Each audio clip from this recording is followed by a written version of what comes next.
today is Dr. Brooke Talley. Dr. Talley is the Reptile and Amphibian Conservation Coordinator at Florida Fish and Wildlife Conservation Commission, and she has got some amazing critters to show you here and an awesome talk all about reptiles, amphibians, and how they play a role in Florida's ecosystem.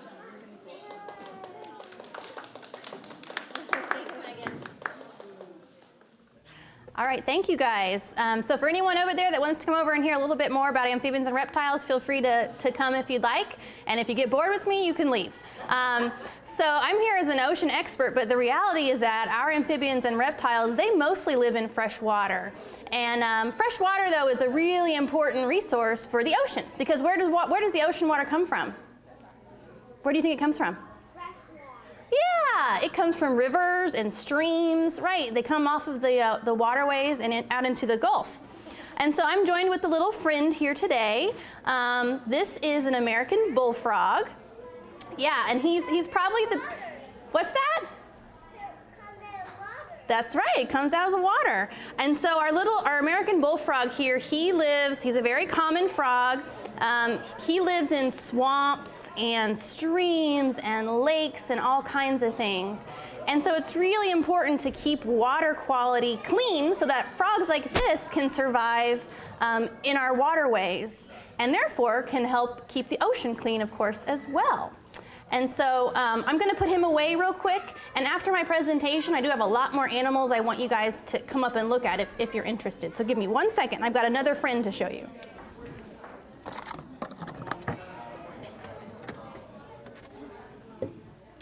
All right, my next friend here, what is this? Is this a frog?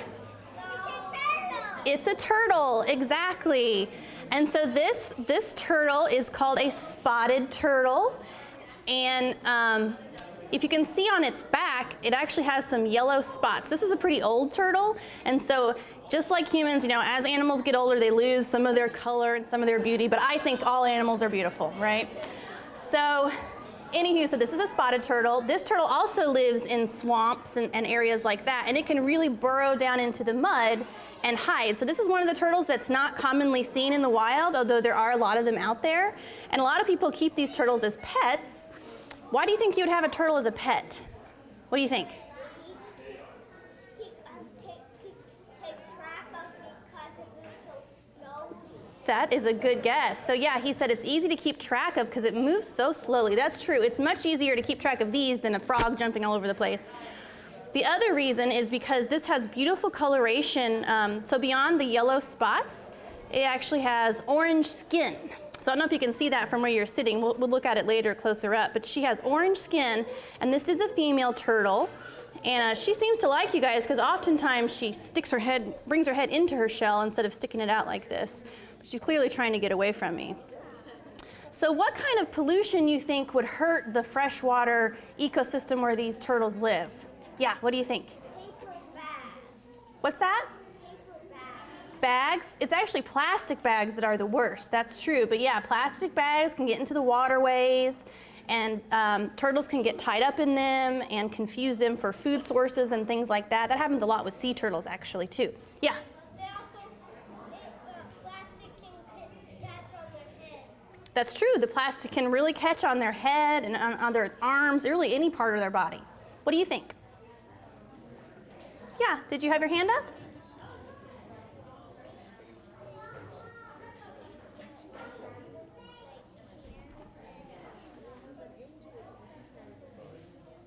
Yeah, the can holders, the plastic rings that hold them together, yep. So all those things you guys are talking about are forms of trash that can get into waterways, into streams and lakes and that kind of stuff. The other thing that really affects these guys is chemical pollution. So anybody that has any sort of waste or anything that they dump into streams or flush down the drain, like, anything from bleach to car oil to anything, that can actually be pretty bad for the ecosystem too. And these guys don't like that so much. All right, so I'm gonna put my turtle away, and I have one more friend that I'm gonna show you guys. I think you might like him the best, so give me just a second.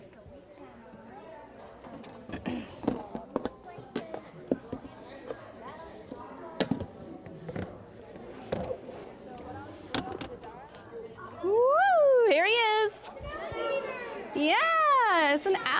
alligator. I thought you guys might like him the best. He could bite somebody.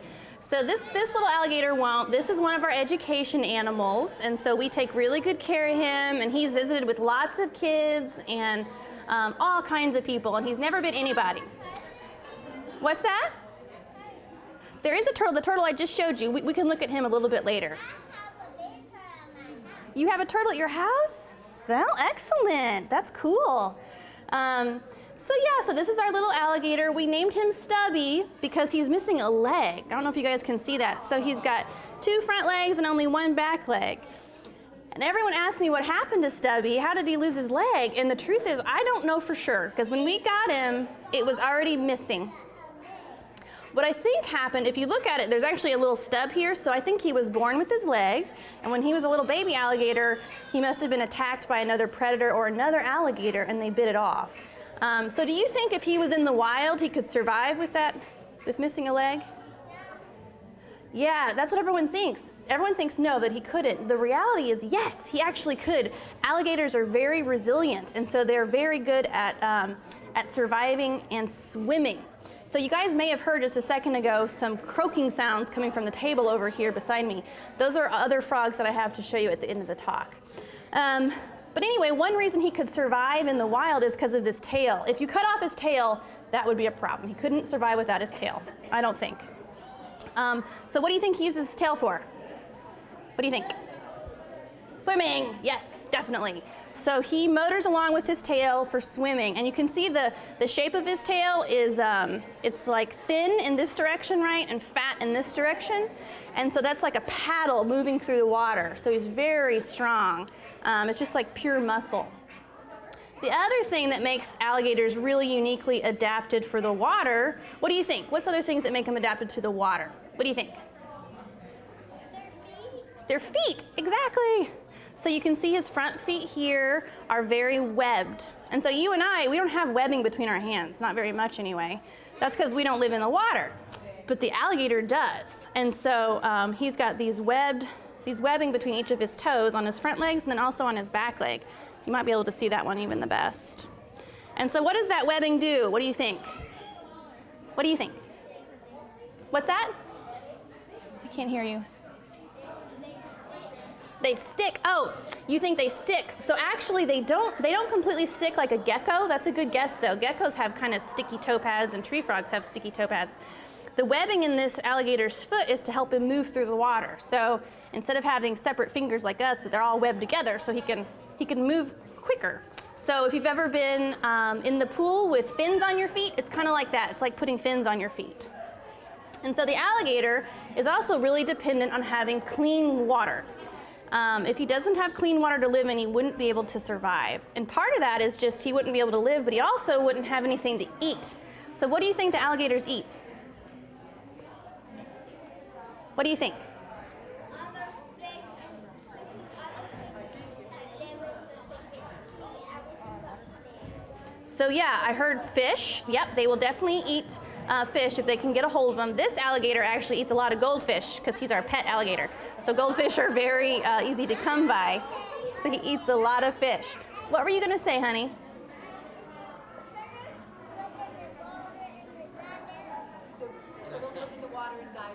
That's true. The turtles also live in the water, the same water where you will find alligators. And an alligator will eat a turtle if it can get a hold of it. What's that? So she asked about turtles eating alligators. That doesn't usually happen, even with the biggest turtle and the smallest alligator. But yeah, so we've got fish, they'll eat turtles, what else? Will they eat anything else? What do you think? Dragonflies. You know, I bet they would. I bet the little babies would. When he was a really tiny alligator, we used to feed him crickets, and he used to eat a lot of big crickets. What do you think?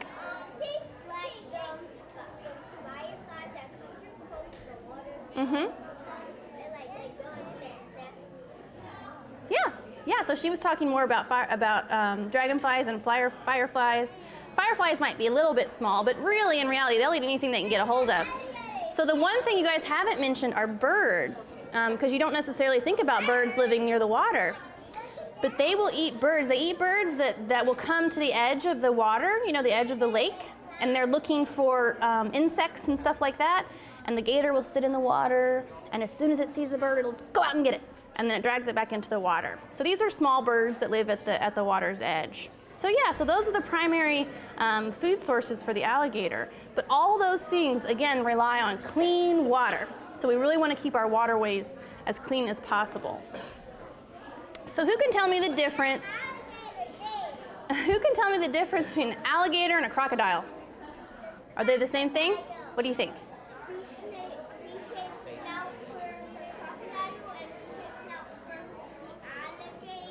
You are right.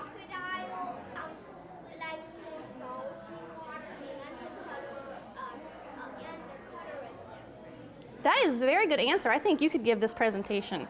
But yes, so he said the alligator has a much broader snout. So if you see him like this, you can see his snout is kind of broad, and then it sort of is blunt at the end. A crocodile has a much more narrow snout, and it's a little bit more pointy. Those are the main differences. He also mentioned that the crocodile is typically found in salt water, and the alligator is found in freshwater. That's also true. The other thing about that, though, is people don't think you'll find alligators in salt water, and that's not true. You actually can find them in salt water. They're just not as common, and they would prefer freshwater. What did you want to say, hon? Is he sleeping? So she asked if he was sleeping. He is not sleeping right now. But what you're seeing, she's sitting at the front, and what she's seeing is he's kind of closing his eyes. He actually has a third eyelid. So you and I have two, an upper and a lower. He has another one that goes this way. And that one is a clear eyelid. What do you think that's used for? What do you think? What do you think? What?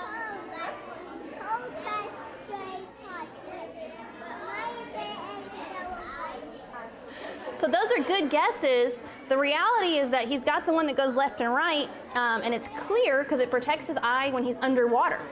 So when you and I go underwater, we have to wear goggles to be able to see, right? Because you open your eyes underwater, and it stings and it hurts. Well, he doesn't have goggles. Instead, he has built-in goggles. So that's that third eyelid, and so that's how he can see while he's underwater. So those are a few facts about alligators.